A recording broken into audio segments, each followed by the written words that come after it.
Okay, it's 12:03, 3 minutes past our scheduled time. I know people are still signing in, but I just like to get started. Respect your time. So aloha and good afternoon, everyone. Please welcome to the COVID-19 and vaccination free online seminar series presented by the Honolulu Japanese Chamber of Commerce.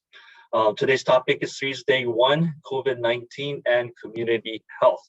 My name is Yasu Ishikawa. I'm Chamber's Japan Business Relations Committee Chair and Vice President of Kyoya Management Company. My company Kyoya, for those who don't know, we manage hotels in Waikiki, and this COVID and vaccination is a very big topic for us and a big concern. And as a father of 3 children, I am the safety and health of my family is my biggest interest, and I'm very excited to learn about COVID today through this seminar. And I am honored to be your moderator for today's discussion. And today we are very fortunate to be joined by many members and non-members. Thank you so much for joining us today. The Honolulu Japanese Chamber of Commerce was established in 1900, celebrated the 120th anniversary last year in 2020. We're an organization founded for the promotion of business and economic growth in Hawaii based upon the principle members supporting members. The organization provides leadership and programs which promote membership interaction, resulting in growth and the continuation of its legacy. For more information, please visit our website, hjcc.org. Just a few housekeeping items before we get started. Today's discussion is being recorded, so please be aware of that. Everyone is on mute, but we encourage you to use the Q&A window to submit your questions to speakers. Please type them into the Q&A box, and we will try to get to you as many as possible at the end of this presentation. Now, I'd like to call up our chair of the board, Rika Hirata, for welcoming remarks. Rika-san, onegaishimasu. Thank you. Good afternoon. Welcome to COVID-19 vaccination free online seminar series presented by Honolulu Japanese Chamber of Commerce.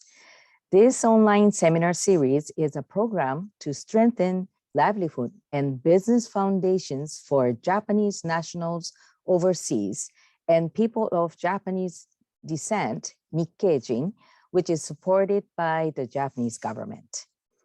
Honolulu Japanese Chamber of Commerce would like to extend our deepest appreciation to Consul General Aoki and his staff at the Consul General of Japan in Honolulu for their strong support on registration of this seminar. Thank you very much. I also would like to thank today's speaker, Christopher Johnson, for giving us this opportunity, and our moderator, Yasuhiko Ishikawa, for chairing this event committee. I hope you enjoy this webinar. Thank you. Okay, thank you, Rika-san. Yes, as like Rika just mentioned, today we are very fortunate to be joined by our speaker, Mr. Christopher Johnson, also known as CJ. And I think he prefers to be called CJ. So he is a COVID-19 community outreach and education program specialist of the Department of Health, the state of Hawaii. And he is, his presentation today will take about 30-40 minutes and will be followed by Q&A. So now, without further ado, let's welcome our speaker, CJ, Mr. Christopher Johnson. Thank you. Good afternoon, everyone. Can everyone hear me? Is my mic working? Get a thumbs up on that. Perfect. Okay. Thanks so much for having me. I really appreciate it.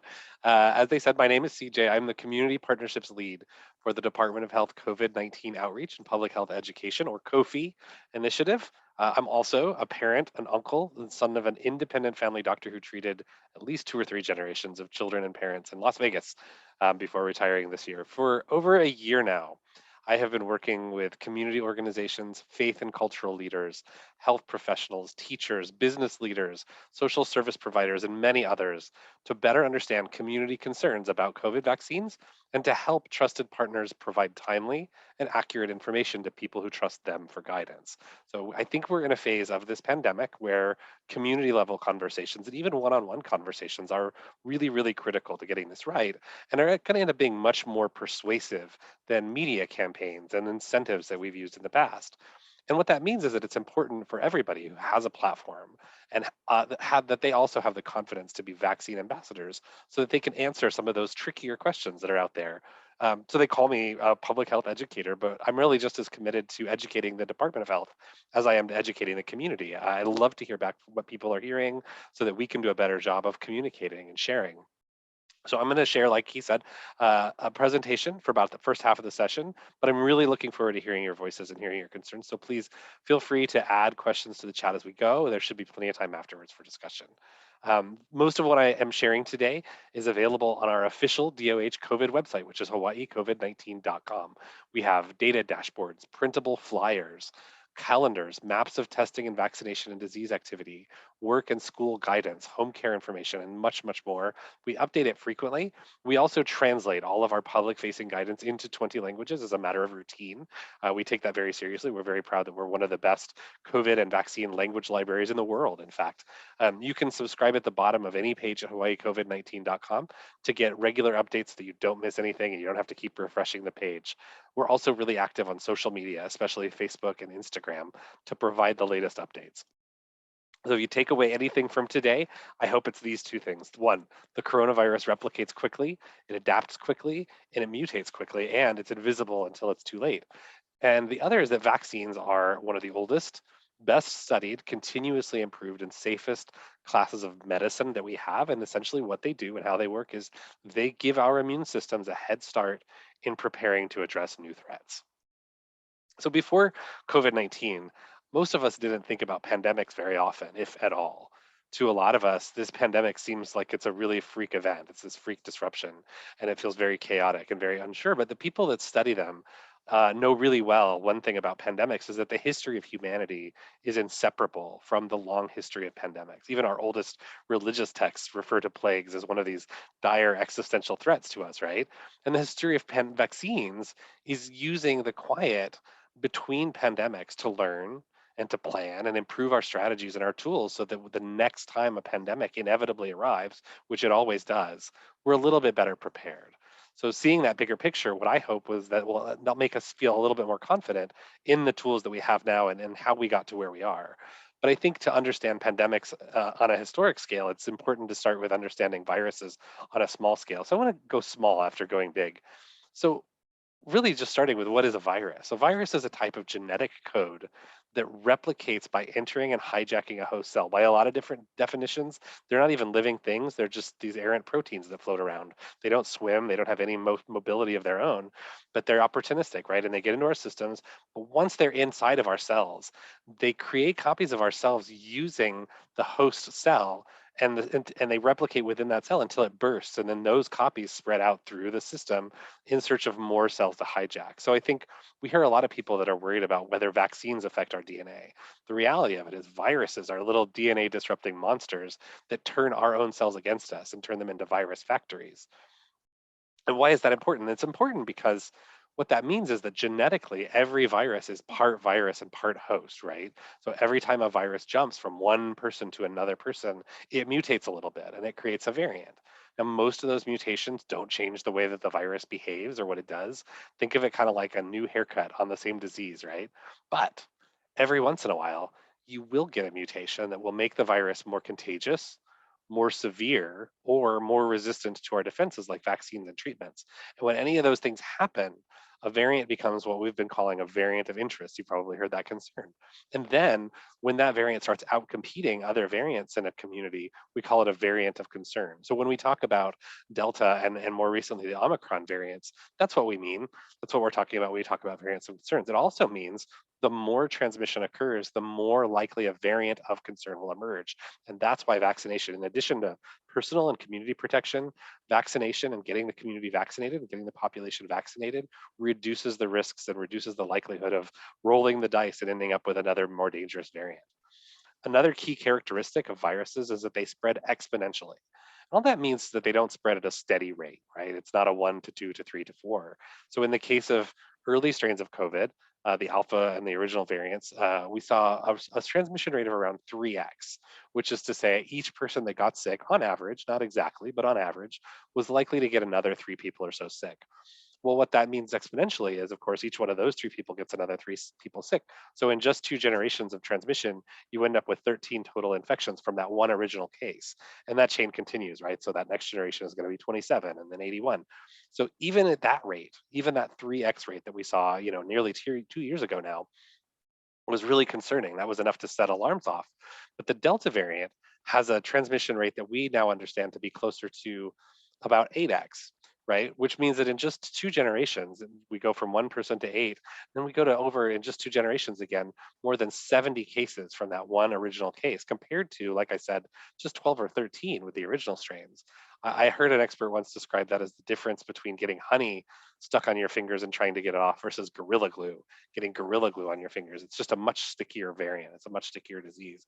Now, I know the big concern that everybody's got right now is, well, how does Omicron fit into that picture? And the honest answer is we don't really have a good sense of that. The reason that it became a variant of concern is because we have some confidence that it is much more contagious. It spreads more quickly. So that number, rather than a 3 or an 8, is going to be a higher number, but we don't have a lot of confidence what that number looks like.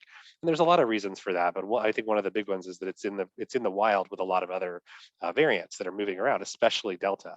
As much concern as we have about Omicron, and as much as we do believe that Omicron is part of the reason why we're seeing this uptick. As of a couple of weeks ago, on the 15th, we still were seeing over 95% of our cases here in Hawaii were Delta cases. So we were about 97, 98% according to the variant report we published last week. We expect that's going to change pretty dramatically over the next couple of weeks. But all of that is to say that with the number of variants spreading and with Delta being so pervasive and so prevalent, and not every single case gets genetically sequenced, we do random samplings. It's really hard to tell exactly how much of any piece of this new surge is because of Omicron, because of increase in travel, or is because of people getting together for the holidays. So there's a lot we don't know, and we're learning, and we certainly will share, and obviously the CDC as well, will share when we do have more confidence. But I think in the meantime, what we do know is that we recommend the same measures that people were previously taking. Speaking of which, because pandemics have been so deadly to humankind for so many centuries, vaccine science is one of the oldest and most widely studied branches of medicine. This is true. Scientists have known about using vaccines to stop the spread of diseases longer than they've known about hand washing before surgery. So this is true. Like when we were still like packing sawdust into surgical wounds and not washing our hands, we already knew how to use vaccines to keep illness from spreading and to keep people from getting sick. You've heard the expression, an ounce of prevention is worth a pound of cure. That's the principle behind a vaccine, right? And they do it in a really clever way. So when our immune systems meet a new virus, meet a new threat that they've never seen before, they have to study that new threat. They have to study that new virus in order to learn how it works and learn how to prepare to defend itself against it. Meanwhile, while that's happening, that virus is already multiplying inside the body, right? And then once our immune systems learn, they have to create enough of those defenses to actively defend us. While it's learning, it's like this arms race between the virus taking over cells and replicate and our body trying to spin up enough defenses.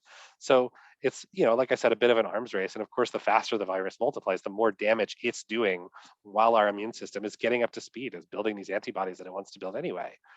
So a vaccine is essentially nothing more than a tool that gives your body a heads up, that gives it a, hey, you're going to see this thing, you might want to prepare for in advance to start creating those antibodies that it can make anyway. It just it does it proactively rather than reactively, so that when it meets that new virus, it's a little bit better prepared. A lot of kinds, and I think this is where people get hung up a little bit on vaccines. A lot of the kinds of medicines that we take, let's take, for example, antibiotics. They are like soldiers, right? We take them, they go into our body and they fight foreign activity, they fight foreign bodies and they neutralize them or they kill them. So they're like fighters. Vaccines don't work like that. Vaccines don't actually attack viruses. They don't attack these foreign invaders. All they do is teach us how to fight for ourselves. So they're more like teachers. And because of that, one of the downsides to them that's really important is that they won't help us if we wait until we're already sick to take them, right? Because all they're doing is showing us what this threat looks like. Well, if we already see the threat and we're already working with it, it doesn't help. But it also means that as a class of medicines, they are some of the safest and some of the least likely to cause serious or long-term side effects of any medicines that we have out here. So two of the currently available vaccines, our preferred vaccines right now, Pfizer and Moderna, are mRNA vaccines. mRNA was first identified as a breakthrough for creation of medicine in the 60s. mRNA, messenger RNA, is just that, it's a messenger, right? It delivers instructions, it teaches our immune system the same way that a virus would teach it, but without doing damage while it's teaching it, again, so that we have that head start. Another way that I've heard people describe it is like a photo of a virus that just shows your body, or like blueprints of a virus that shows your body. They don't contain any elements of actual coronavirus or any other virus. So they won't give you COVID. They won't make a vaccinated person shed virus. That's a misunderstanding. And they don't enter the center of our cells, which is where our DNA is. So they can't affect or change our DNA. And they don't linger in our bodies after stimulating our immune system. So they go in, they teach our immune system how to spin up those defenses, and then they get flushed out really easily and really quickly within a couple of days to a week. So vaccines work in three ways. We described the way they work in three different ways, and these are all related, but all different slightly. They reduce the likelihood that you will get infected if you are exposed to COVID-19. So somebody next to you sneezes, you're less likely to get sick from them if you're vaccinated. They reduce the likelihood that you will get very sick or die if you have a breakthrough infection. So you may still have an infection if you're vaccinated, but you are much less likely to get sicker and end up in the hospital, much less. And then the third one is that you're less likely to pass COVID on to someone else if you get infected. Now, this is one that we know pretty confidently about the original strains and about the Delta strain, that if you got infected, you were going to be infectious and contagious for a much shorter time than you might have otherwise. We don't know exactly what that looks like with Omicron yet, but we have some confidence that the same mechanism will hold true, that if you have protection from getting infected, you're going to have protection from getting sick seriously, and you're probably going to be less likely to be contagious if you are fully vaccinated. So we know that the big question on everybody's mind is, do they still work against Delta and Omicron? So the emergence of Omicron does underscore the importance of not just vaccination, but boosters and other preventative efforts against COVID. And we really are strongly recommending booster doses, which is based on what we're seeing is some sort of waning immunity and some sort of evasion of immunity by Omicron, because it has a certain number of mutations that make it a little bit sneakier, a little bit easier to get past our systems. The vaccines do still work, though, and they're continue to be a really highly effective, especially at reducing severe disease, at reducing hospitalization and deaths.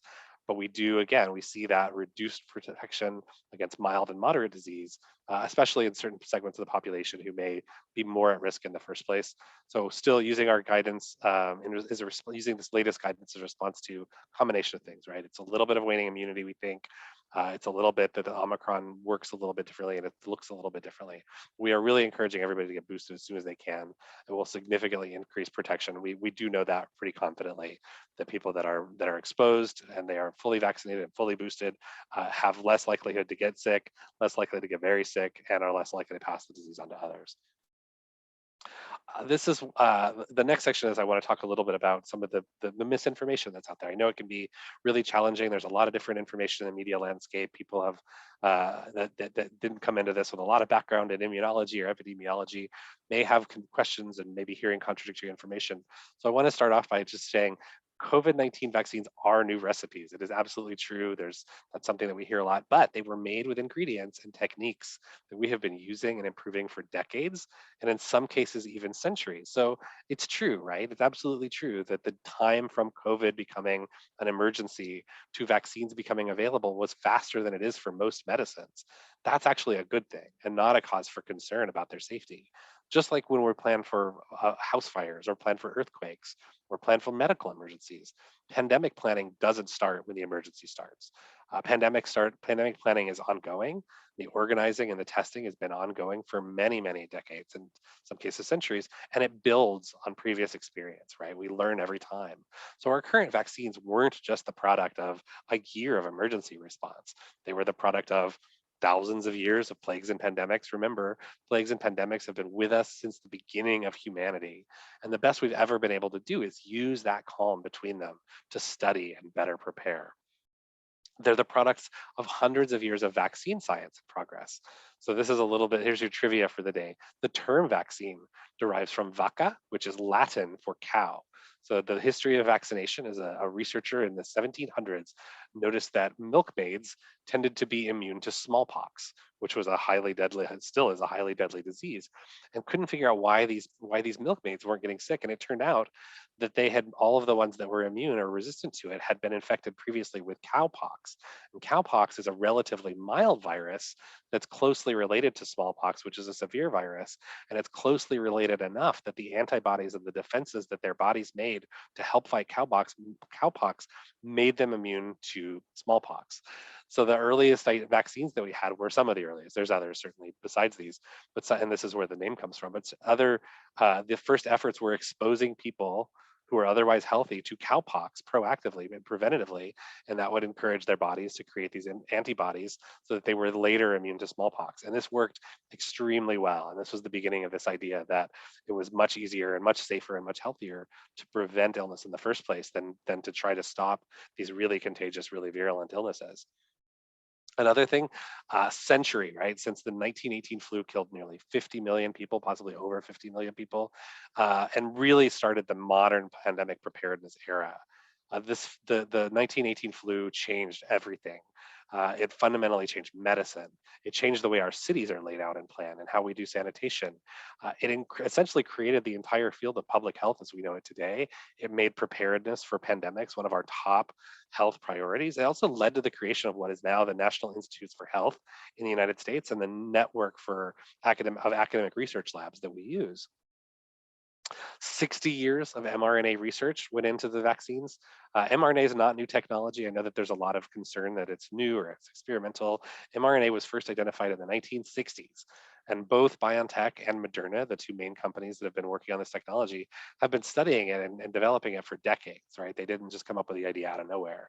So that means that it's a behavior, mRNA, the way it acts, the way it works in the bodies, is well understood, which is why it's been promising technology for a really long time. It's just that last mile to get from promising to and at work was very expensive and it was very slow going. But this pandemic gave an opportunity or a challenge to speed that up and to invest in new resources to get over that final hump.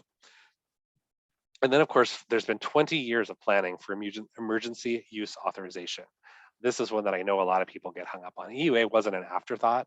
EUA doesn't mean that the vaccines are experimental. EUA has been around for nearly 20 years. If people remember the anthrax attacks, the anthrax letter attacks after September 11th in the United States, that was really the impetus for saying we need to come up with a faster way to get emergency medicines approved in the event of a bioterror attack or in the event of a large pandemic like this. We can't have the solutions get stuck in these long administrative lines and get stuck in paperwork and the bureaucracy that we have set up. It doesn't make any sense for a cold medicine to be stuck in the same line as a vaccine that can save millions and millions of lives if it gets through quickly. So the intent was to carefully get emergency medicine through these administrative traffic jams without compromising safety. So the way to think of that is think of it like the systems we have for clearing traffic out of the way of an ambulance or a fire truck so that it can respond to an emergency and not get stuck in traffic, right? So that's a good thing. And then lastly, and I think this is a story that we should be really proud of and that's really exciting, is clinical trials can take a long time. And some of the reasons that they can take a long time are you may have a small pool of qualified volunteers who are eligible for the study. You may be studying a disease that occurs infrequently or it progresses very slowly, or you may have a drug candidate that only has small benefits. It increases lifespan or reduces symptoms by 5%. That's actually quite common when we're looking at clinical trials. So in the case of COVID vaccines, everything was different, right? The disease moved very rapidly. The therapies that we were testing ended up being very, very effective, and that effectiveness was determined very quickly. And the pool of qualified volunteers for vaccine trials is essentially everybody in the world, right? Over 18, most of the world. And so on top of that, thousands of people not only were eligible, but did register. And I think that's one of the big success stories that we should be really proud of and talking about a lot is this is people from all over the world, people from all walks of life that may or may not have had any clinical background or medical background who just wanted to, knowing the risks, wanted to run into that burning building and help protect families and communities and help protect the planet and do their part. And I think that they're real heroes and that we should be really proud of that story. And we should be really grateful to the people that did take that risk for us. So it is easy to understand, I think, why people are confused or frightened if they don't have the full background on it. It is a long, complicated story, but I hope I've made it a little bit more accessible. But the gist of it is, right, we have spent most of human history bracing for and recovering from pandemics. And COVID-19 vaccines are actually the culmination of centuries of research, of planning, of coordination, of many thousands of people working together to address a once in a lifetime global threat. This is another one that I know comes up quite a lot. VAERS, or the Vaccine Adverse Event Reporting System, has led to a lot of uncertainty and fear and miscommunication. Even before COVID, this goes back even before COVID, VAERS has been a lightning rod. So one of the most important parts of monitoring drug safety on an ongoing way is tracking adverse events, right? So we've had a system since 1990 for a long time now called VAERS, and we've used that to track these. So there's the database created to track adverse events that occur after someone gets a vaccine, any vaccine. It's composed of information that's submitted by individuals and by healthcare providers. It's an open source submission form, right? Now, this is really subtle, but it's important. So I put it in big letters just so that if you take anything away, if you hear people talking about VAERS, you'll understand what VAERS is. Adverse events are not the same as side effects. And this is the key point about VAERS. VAERS is not a listing of side effects caused by vaccines, as some people have suggested it is. Vaccines reduce the damage COVID does, but they don't make us invincible, right? I mean, we can still get other diseases. Millions and millions of people, 60% of the US, something like 70% of Hawaii are vaccinated. So inevitably, when you have millions of people that have been vaccinated for a year or more, some people are going to experience adverse health events like heart attacks, like strokes, like toothaches, just like some people are going to be in car crashes or get divorced. But that doesn't mean that vaccines cause heart attacks or strokes or toothaches or divorce. To know if an adverse event is also a side effect, you need more information. You need to know if the people who have been vaccinated are more likely to have heart attacks or strokes or toothaches after they get vaccinated than they are. And the scientists who've been studying VAERS very diligently, looking for side effects, have confirmed what we've believed all along, which is vaccines are continue to be some of the safest classes of medicine that we have, and that serious side effects are very rare. And that long-term side effects, like this idea that there could be side effects that would be latent for 10 or 20 years and then pop up late in life, are basically unheard of in vaccines. It's just not consistent with how we know that they act. Now, on the other hand, we're learning more all the time about long-term side effects from COVID infection, right? We're seeing long COVID is becoming an increasing concern. We still don't know as much as we'd like, but the long-term side effects of COVID are seeming to include heart, respiratory, cognitive, sensory, neurological damage, even in younger people and even in people with milder cases. So again, our takeaway here has to be that vaccines are a critical layer of protection, but they're just a layer, right? We get the question a lot. Well, why do I have to wear a mask if if I'm vaccinated? Why do I need to still do this? And I think that's a lot like asking, well, if seatbelts work, why do we still need speed limits, right? Or if we have speed limits, why do I have to have an airbag in my car? We are still in an emergency. We do need to use layered protection. Intuitively, we understand how those layers of protection work. So we have to use every tool that we can to protect ourselves and our family. And that includes not just masks, but also things like not just vaccination, but things like masks, things like appropriate social distancing, avoiding large indoor crowds. So we are all experts now on coronaviruses. I do want to close just with another section about a different kind of virus, and that is viral misinformation. After all, there's a reason that they call it viral misinformation, right? Viral misinformation spreads just like viruses spread. Once it takes hold, it's very sticky. It multiplies very quickly. It mutates and becomes more contagious and harder to stop.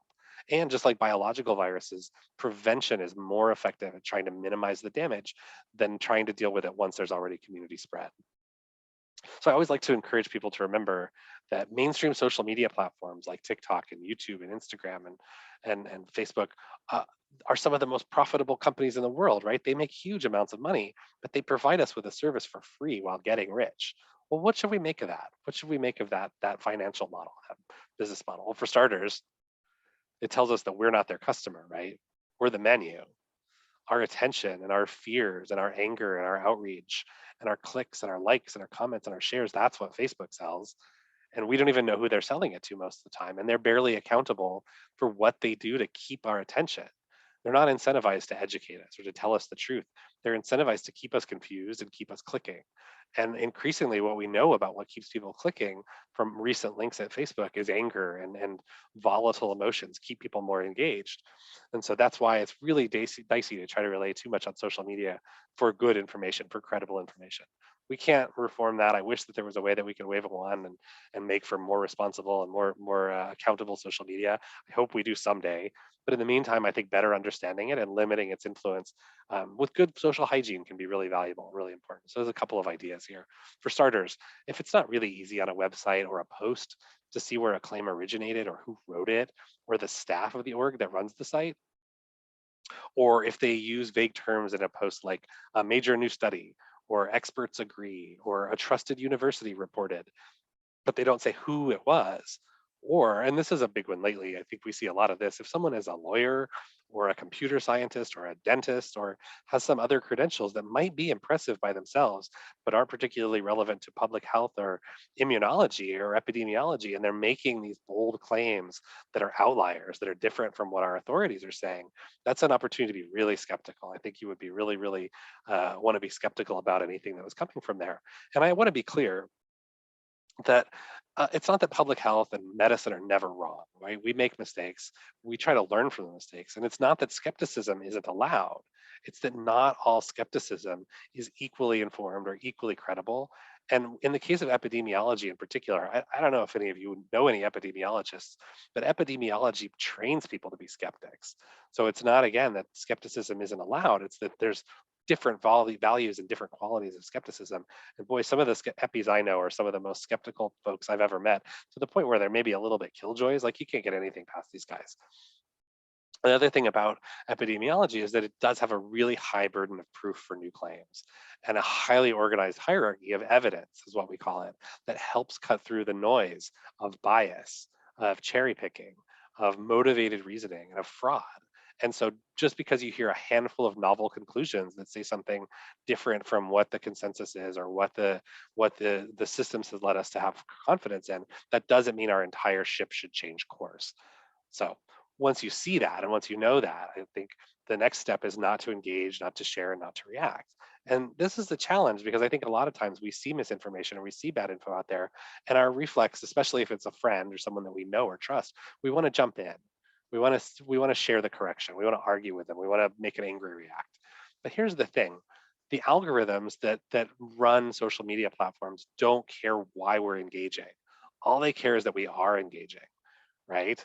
If you share something, even if you're sharing it because you're mad about it, if you like something, if you angry react something, if you post something on someone else's post just to argue with it or prove them wrong, what you're really doing is spreading it. You're ensuring that more people that you know, more people that you have in common with the person that originally shared it, are going to see it, are going to be exposed to it.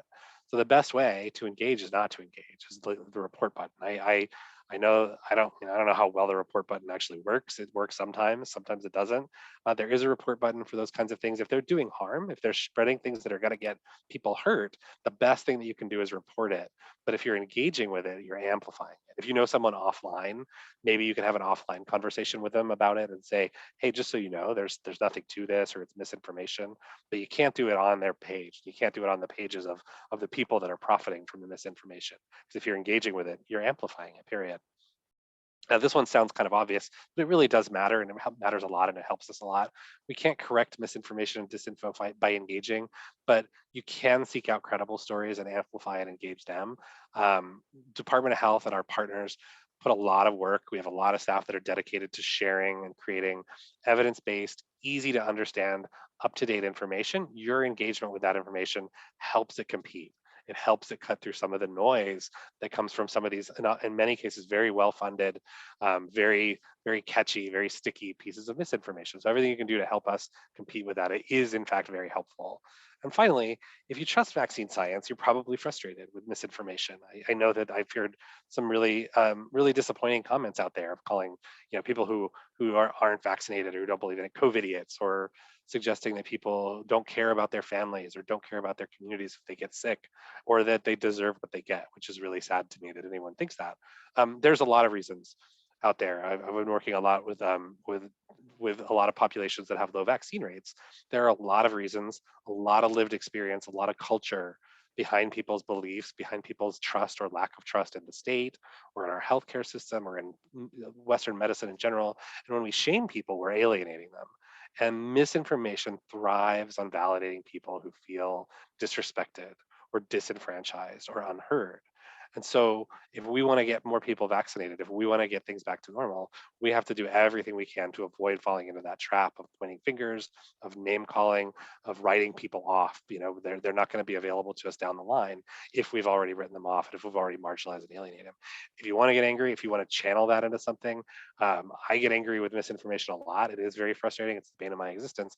But I think keeping a focus on the people who are profiting and the institutions and the systems that are profiting from scaring people and confusing people and profiting from fear and confusion and misinformation, that's a much better target for that frustration and for that anger and for that energy than the people that are going to end up being victims. So closing, remember the takeaways from earlier, right? The coronavirus replicates quickly, it adapts quickly, it mutates quickly, it's invisible until it's too late. I want to close with another kind of piece of misinformation that we hear a lot, or a meme that we hear a lot, which is maybe we should just trust our immune system. I trust my immune system. I don't need a vaccine because I trust my immune system. So this is my dog, Ivy. Every time I take Ivy out for her morning walk, if I'm not really careful, if I don't watch her like a hawk, she will find and snarf down the most disgusting rotten street trash. I don't know what it is about my neighborhood, but boy, it's those feral chickens and it's people leaving food, but she will just find the most disgusting 3-day-old half rotten stuff and snarf it down. And boy, she gets sick less than anybody I know. My dog never gets sick. I trust her immune system. If I ate that stuff, I would die. I don't know how well I trust my immune system. There are entire countries where I can't drink the water because of how pampered and inadequate my immune system is. I'm sure most of you, like I do, have people in your family or people that you care about who have to take pills every day because either their immune systems don't work very well or because they work so well that they're trying to kill us, right? All that is to say there are limits to how much we should trust our immune systems on their own. And I don't mean that to in a bad way. I just mean it to say that physically we're pretty unremarkable. Like humans aren't strong because we're physically strong, right? Compared to a lot of successful animals, we can't fly. We're slow swimmers. We can't hold our breath very long. Our claws and our teeth aren't particularly well suited for hunting. We have really narrow temperature tolerance. And our immune systems, just like the rest of us, aren't all that special. We've survived and we've thrived as a species by overcoming those physical limitations and that fragility. And we have two big advantages, and I think we should be shouting them from the rooftop. They're the advantages that make us human in the first place. We make tools and we tell stories, and we pass down tools and stories, and we refine tools and we refine stories to make them our own and make them reflect the places that we're from and the times that we live in. After all, humans didn't cross oceans with fins, right? We built boats. We don't fly on wings. We build planes and we ride in planes. We don't survive pandemics on our immune systems alone. We survive them with vaccines. It would be almost impossible to overstate the magnitude of lives saved by vaccines over centuries. Pandemics are a story of inevitable, of catastrophic disruption. They have brought humanity to our knees many times over. But the story of vaccines isn't a story of living in fear, like some people say it is. It's a story of perseverance. It's a story of cooperation. It's a story of selfless volunteers, of generations of inherited knowledge converging to protect us a little bit better from one of our oldest threats.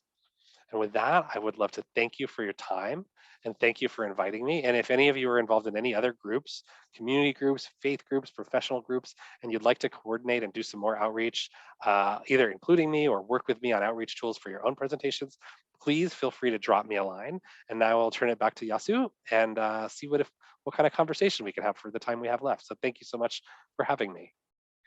All right, thank you so much, CJ. That was so interesting. I like your passion. Love how you talk, and yeah, all these new things I learned today. The vaccine adverse effect is, events are different from side effects. I don't think too many people know that, and really, I mean, this educational, opportunity is really helpful. That I think there should be a lot more of this, and how this skepticism.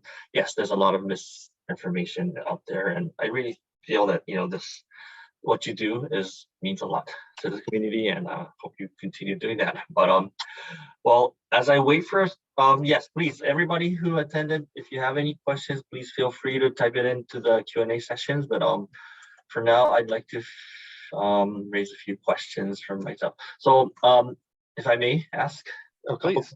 Yes. So how do the government or these medical institutions track and find out that there's different variants out there? Is it like the PCR test that everybody takes? Is that being tested, every one of them, or how does that system work? So the way that we use genetic sequencing to determine what the variants are, right? And there's a threshold for something becoming officially a variant. It has to change from its previous incarnation by a certain amount. Because like I said, right, every single time it jumps, it is technically a variant, but it's only becomes a variant of interest, and it becomes worth tracking if certain things occur, if certain triggers happen. We track variants, and I can speak for Hawaii. I think it's more or less the same everywhere. We don't track every single test.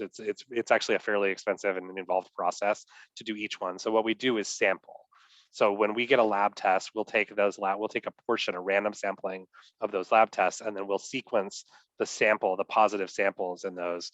And then for some certain reasons, we would oversample in certain, like if there's a community, we oversample for travelers, for example. So when people are using those exemptions when they arrive, we oversample for folks that are visiting, if we have access to that. And there's other reasons why, if you know anything about stats or epidemiology, there's reasons why you would want to oversample certain populations just to make sure that you're getting a clean picture.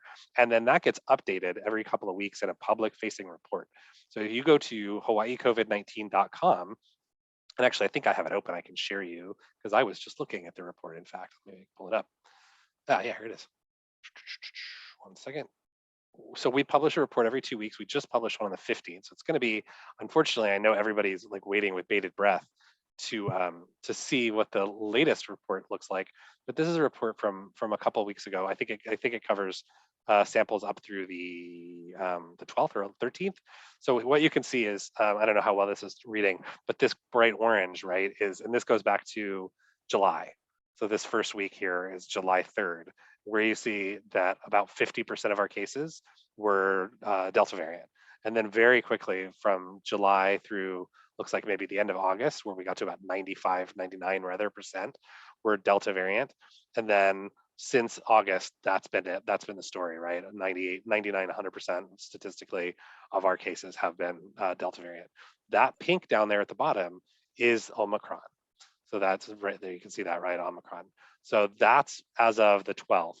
I would expect the next time that we update that, which as far as we know now is going to be in a couple of weeks, so maybe a week and a half from now at the end of the year, that's going to probably be much more dramatic. But it is worth reminding people that right now, Delta is still the preeminent variant in Hawaii. We are seeing that. Everywhere else in the world, we're seeing that number shoot up very dramatically. And I think we have every expectation that Omicron is going to shoot up dramatically as well. Whether it completely displaces Delta, I think that's an open question. Whether they can coexist is another. It gets very technical and very complicated. But certainly, to answer the short version of the question, they send it to a lab and they sequence a sampled amount. So when you see that 100%, this 100% number, that doesn't mean that there were literally no other cases in Hawaii that were other variants. It just means that statistically 100% or 100% of those that we sampled in that period. And you can read more about the sampling methodology if you go, again, hawaiicovid19.com. It's a very wonky, geeky report, but we publish it every couple of weeks. It has some pretty good info in here about so that was the percentage. You can also see the absolute case numbers, and that looks a little bit more like this. You can get some of the math that underpins it. So everything you could possibly want to know about variants is on our data dashboard. All right, awesome. Thank you. Mm-hmm. My next question is, I know in the mainland U.S. and I think overall for us too, is flu's going around, and that's the counts are climbing. So, is it safe to take both vaccines concurrently or at the same time, or is it safe for the body? That's one of the Absolutely. Yeah, it is absolutely safe for the body to take the COVID vaccine and the flu vaccine at the same time. We in fact recommend co-administration. You may have heard earlier, I think, early in the pandemic, we just erred on the side of caution and encouraged folks to separate them just because we wanted to be able to see if there were side effects or to see if there were any reactions. So, maybe the first half of the year, there was a counter recommendation against co-locating or co-initiating vaccination with other vaccines or with other medicines. We no longer have that concern. For the last several months, we've been encouraging people to get their flu shot at the same time. The folks who do, we understand that there's no real increased severity in those side effects that we get reports of, which are things like, like mild flu-like symptoms for a couple of days, fuzziness, fatigue, some injection site soreness. But yeah, it's absolutely encouraged. We would definitely encourage people. I think that's going to be the big double wallop this year, is the flu and COVID being out there at the same time. Okay. Yeah. So next question. Thank you for that.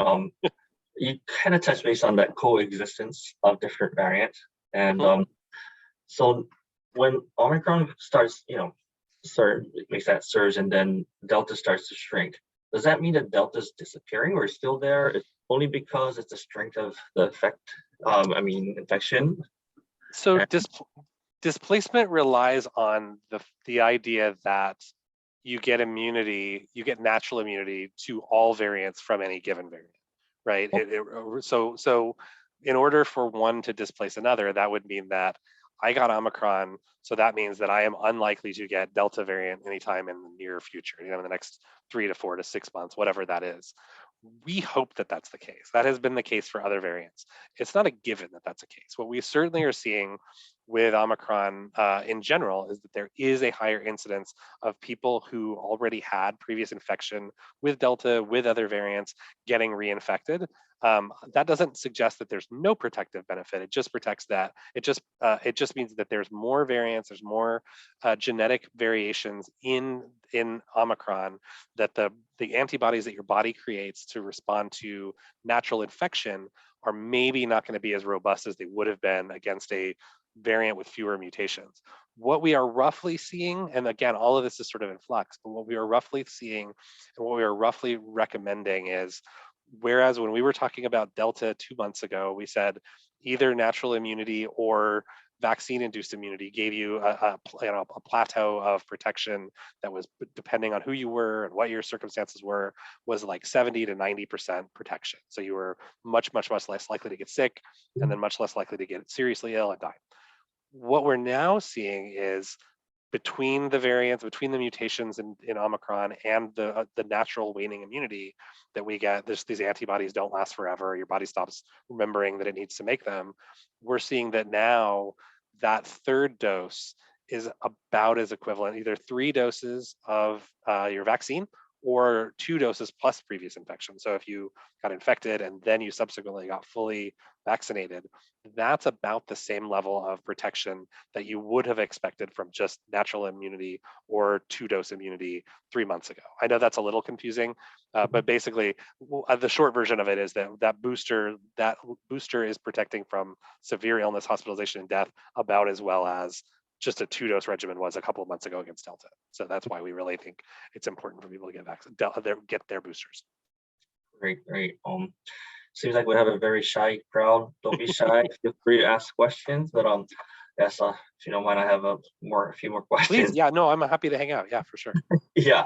So this could be something that's related to tomorrow's discussion. But the cost of PCRs and vaccines, and how do you view that? Is it going to be like people going to have to pay for it, insurance going to pay, or government's going to pay, or is it going to be like flu shots? You get it every year for pretty much free. I mean, how do you envision that happening in the future? So I will off the bat say I'm not an expert on the pay structures of it, but I will say that for the time being, obviously the federal government has committed to paying for vaccine access, and we are working with the federal government on vaccine free testing. There's an expectation on testing that the free testing is available if you meet certain criteria, which is I was recently exposed to someone or I have symptoms. You can't just go in every other day and get tested, right? There has to be sort of a need base. The home tests are actually a really good thing for people who don't have a specific cause for concern. I think that the challenge with talking about any of these things right now is that Omicron is very likely going to change. We're already seeing it change the demand for testing, for home testing and for lab testing. And so I think that the system is probably going to have to respond to that. And I know that there's some discussion happening around how we make that available, but I don't think that the progress has been made, or the next step in how we make that testing more widely available has yet happened. But I think it's going to. I think maybe check. I mean, I'm happy to talk about what I know tomorrow, but then it might change in 2 weeks and invite me back and we can talk about it again. This is going to be I think, things have changed very dramatically and very rapidly just in a couple of weeks. I think we were in a very different forecast mode 2 weeks ago or 3 weeks ago than we are right now. So things are in flux a little bit. I see. I see. Interesting. And so before we wrap up, one more question for you is, how's this pandemic going to end? Who decides that? What's the guideline? When do we say, okay, this is a new normal? That's, this is going to be a hedge, but I think that anyone responsible who tries to answer that question will say the same thing that I'm going to say, which is, we don't get to decide that, the virus does. So what we went over at the beginning of this, right, is that one of the reasons that you want to curb the spread of a disease, of a virus, is that variants are random. Right. So you could very easily get what everyone was hoping for with Omicron was it is much more virulent, but it's also less severe. We don't know that to be the case yet. We think that there's some suggestion that it is. There's also some suggestion that it's not much less severe. There's also a scenario where it could have a smaller percentage of serious outcomes, but because it is so virulent, you would end up with a larger raw number. So if it's going to infect half the population versus 1/3 of the population, but it only makes, you know what I mean? So you could have the virality of it offset any reduction in serious outcomes really easily. A best case scenario would be that this variant ends up not being as severe, or that there's another variant that ends up not being as severe, and that does make it a little bit more easier to get back to routines that we had before the pandemic. But we don't know what that looks like. I think that it is likely that it will become endemic, which is something you're hearing about a lot. Endemicity just means that it's something that we learn to live with, because at the population level, it doesn't disrupt everybody's individual attention or daily life, but then we'll have flare-ups that are regional. So we have an area, we'll have to deal with it. I think that our vaccines will continue to improve. I think that we didn't get into it, but mRNA has a lot of potential because it can be spun up into new variant specific formulations pretty easily. And of course, now there's going to be a lot more research on universal, coronavirus vaccines. So I think that those things are very promising at maybe getting us back to normal. I also think that our antivirals are, and this is I think going to be a big game changer. We just have to hold our breath until then.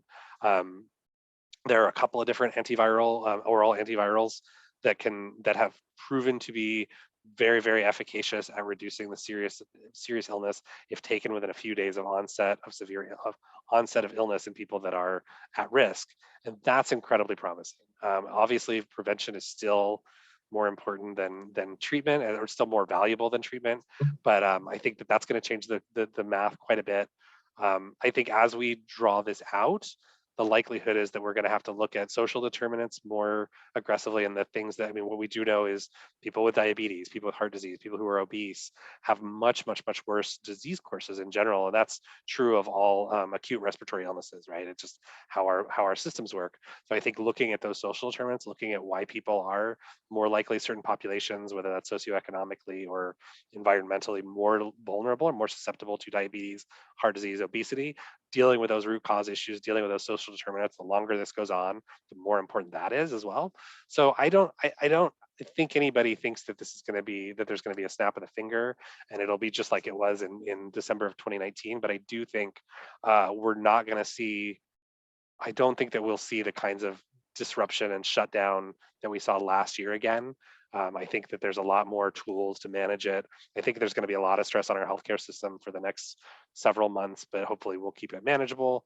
And then again, some of these secondary tools like antivirals are going to be really, really valuable to reducing that suffering. That's great to hear and good to know. And hopefully your prediction is correct, and there's no more shutdown anywhere in the world. Yeah. Yes. Yeah. Well, thank you so much, Chris. It's a few minutes early, but I'd like to thank you very much, Chris, for your webinar today. And on behalf of the Honolulu Japanese Chamber of Commerce, I would like to thank everybody that attended today. And of course, Chris, for joining us today. And tomorrow at noon, 12 o'clock, we'll rejoin. Please rejoin for another session, which is COVID-19 and business. We can talk a little more about the future of this commercial world of business. So you have, I think you have all received tomorrow's Zoom link in the confirmation, even if you didn't register for tomorrow.